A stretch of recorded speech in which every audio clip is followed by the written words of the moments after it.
Hi hello வணக்கம், நான் உங்கள் வெங்கட். இப்போ நம்ம எங்கே வந்திருக்கோன்னா கிளாம்பாக்கம் பஸ் ஸ்டாப். அங்கே தாங்க வந்திருக்கோம். இங்கே ஒரு அழகான எம்டி லேண்ட் பார்க்குறதுக்காக வந்திருக்கோம். இந்த வீடியோவை நான் ஃபஸ்ட்டு உங்களுக்கு கிளாம்பாக்கம் பஸ் ஸ்டாப்பை காமிக்கிறேன். சைட்டு கிளாம்பாக்கம் பஸ் ஸ்டாப்புக்கு பேக் சைடில் தான் இருக்குது. அதனால் வீடியோவில் ஏரியா ஃபுல்லாக உங்களுக்கு சுற்றி காமிக்கல. நம்ம அப்படியே பேக் சைடில் போயிடலாம். பேக் சைடில் இருந்து உங்களுக்கு நான் காமிக்கிறேன். இப்போ நம்ம கிளாம்பாக்கம் பஸ் ஸ்டாப் பேக் சைடில் வந்துட்டோம். நான் ஜூம் பண்ணி காமிக்கிறேன் பாருங்க. உள்ள பஸ் எல்லாம் நிற்குது. இதுதான் கிளாம்பாக்கம் பஸ் ஸ்டாப்புடைய பேக் சைடு. இந்த வழியாக தான் தனியார் பஸ் எல்லாமே வெளியே போகும். வாங்க நம்ம போயிட்டு சைட்டை சுற்றி பார்க்கலாம். சைட்டை பார்க்கறதுக்கு முன்னாடி இந்த சைட்டுக்கு பக்கத்தில் உங்களுக்கு தேவையான வசதி என்னெல்லாம் இருக்குன்றதை நான் சொல்கிறேன். ஃபஸ்ட்டு நம்ம ஸ்கூல் பார்க்கலாங்க. சைட்டுக்கு பக்கத்துலேயே ஸ்ரீ சங்கர குளோபல் ஸ்கூல் இருக்குது. அதுக்கு சைட்டில் இருந்து 1.5 கிலோமீட்டர் வருங்க. இது இல்லாமல் இந்த ஏரியாக்குள்ளே நிறைய ஸ்கூல்ஸ் இருக்குது.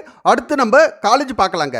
சைட்டுக்கு பக்கத்திலே பிஎஸ் அப்துல் ரஹ்மான் காலேஜ் இருக்குது. அதுக்கு சைட்டில் இருந்து 3 கிலோமீட்டர் வருங்க. அடுத்தது வண்டலூர் டு கேளம்பாக்கம் ரோட்டில் ராமானுஜம் இன்ஜினியரிங் காலேஜ் இருக்குது. அதுக்கு சைட்டில் இருந்து 7 கிலோமீட்டர் வருங்க. அடுத்து பக்கத்துலேயே பெருங்குளத்தூரில் ஐடி பார்க் இருக்குது. அதுக்கு சைட்டில் இருந்து 5 கிலோமீட்டர் வருங்க. அங்கே இருக்கவங்களாம் நிறைய பேர் இந்த இடத்துல இன்வெஸ்ட் பண்ணுறாங்க. அடுத்து நம்ம ட்ராவல் பண்ணுறதுக்கான வசதி நமக்கு கிளாம்பாக்கம் பஸ் ஸ்டாப் பக்கத்துலேயே இருக்குது. சைட்டில் இருந்து 700 மீட்டர் தான் வரும். அங்கே போயிட்டா அங்கேருந்து எல்லா ஏரியாவுக்கும் நம்ம ட்ராவல் பண்ணிக்கலாம். வெளியூருக்கு எங்கே ட்ராவல் பண்ணாலும் இந்த பஸ் ஸ்டாப்லேருந்து நம்ம ட்ராவல் பண்ணிக்கலாம். அடுத்து ஊரப்பாக்கம் ரயில்வே ஸ்டேஷன், அதுக்கு சைட்டில் இருந்து 2 கிலோமீட்டர் தான் வருங்க. அங்கே போனாலும் நம்ம ட்ரெயினில் எல்லா ஏரியாவுக்கும் ட்ராவல் பண்ணிக்கலாம். நம்ம சைட்டுக்கிட்ட வந்துட்டோம். இந்த ஏரியாவில் கிளாம்பாக்கம் பஸ் ஸ்டாப் வந்ததுக்கப்புறம் தான் நிறைய வீடுங்க வருது.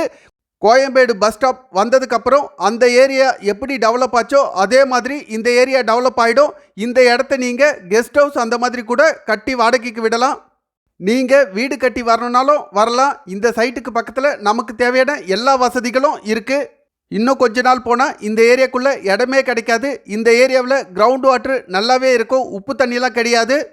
இதோட லேண்ட் ஏரியா ஃப்ரண்டேஜ் 35 அடி, லென்த்து 70 அடி, total square feet 2450 square feet, road 30 அடி road, facing south facing, land approved land. இதோடைய ரேட்டு ஒரு ஸ்கொயர் ஃபீட் 5700 ரூபாய். நெகோசியேஷன் இருக்குது. ஓகே, இந்த வீடியோவில் இந்த ஏரியாவை பற்றி எல்லா டீட்டெயிலும் கொடுத்துட்டேன். இந்த ஏரியாவையும் சுற்றி காமிச்சிருக்கேன். கண்டிப்பாக இந்த இடம் உங்களுக்கு பிடிக்கும்னு நினைக்கிறேன். பிடிச்சிருந்தா இதில் என்னுடைய நம்பர் இருக்குது. இந்த நம்பருக்கு கால் பண்ணுங்கள். மற்ற டீட்டெயில் எல்லாம் ஃபோனில் சொல்கிறேன். உங்களுடைய இடமோ வீடோ எது சேல் பண்ணாலும் எங்களுக்கு கால் பண்ணுங்கள். நாங்கள் கண்டிப்பாக சேல் பண்ணி தரோம். ஓகே, தேங்க்யூ, பாய்ங்க.